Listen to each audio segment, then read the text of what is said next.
Cradle, Dogs of Fount, Chapter 41, Part 1. He stuck out in the crowd on the sidewalk, even though he was a slight man. His suit was of a slim cut of navy blue fabric, but he still had plenty of space in the legs. His fedora befit him, though he did appear overdressed compared to almost everyone else on the street. He was too easy for Arturo to tell. The man had been at all the inner meetings that Arturo was allowed to attend. He was a quiet man, but only talked to those who were higher in power compared to, say, someone on Arturo's level. Yes, it was odd that this man hadn't called for his car or a cab by now, but he did look like the man who'd appreciate a good walk. It had been a straight shot the whole time. They walked past opulent first-floor fronts, attractive shopping centers, and nature breaks where people would leisure around greenery, water, and tame animal life. But now they were heading toward the older part of town, where there was a bit more rust and a bit more people shoving each other to make it through the crowd. The bandit didn't look back even more to his sides. He ambled on smoothly and relaxed, even in the face of the sketchier part of town. A performing fire breather on the other side of the road made the street glow in bursts of deep red and orange, and the heat could be felt if you were close enough.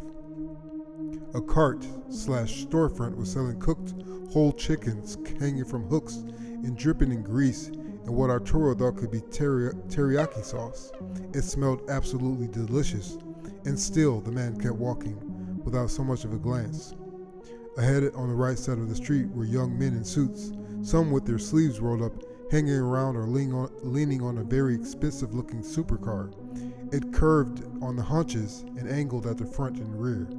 And that is where the old man deviated, because he had decided to stop in front of the door to what the general thought was a bar, a hole in the wall.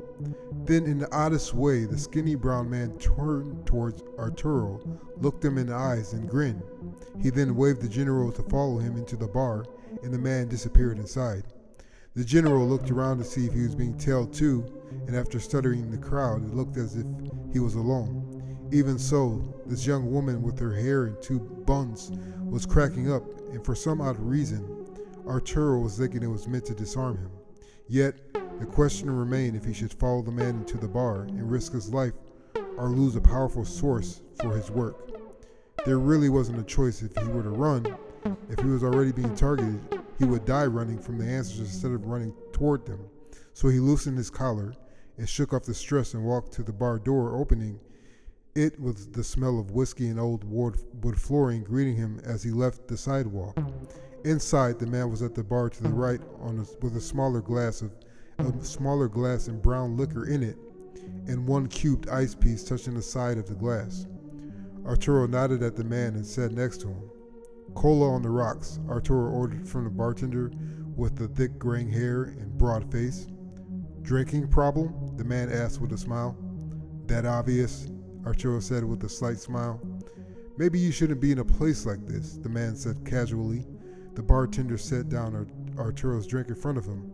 Arturo took a sip, loosening his throat. "I've been in lots of places I shouldn't have been in." "Seems we have that in common." The man smiled and sipped what Arturo could now identify as dark rum. They drank in silence for a few moments. The bar was relatively quiet. The booths behind the bar stools had a few old men, each looking drunker than the next, with either frowns or stupid smiles. "I just want to know what is behind Cyphus's push into my nation," Arturo poised. "A man that does not like to dance, I see. Decisive. Thank you, but I need answers if you're willing to give them. Otherwise, I guess we have to lay it all on the table, huh?" The general pushed again. "There is much you don't know, man. Enlighten me. You've seen me in meetings talking to leaders, and yet you don't fear me," the man said as if slightly confused. "I can't afford fear, sir," Arturo said. "I see. Well, I am an ancient diplomat from Fount, stationed here in the embassy in New Hong Kong.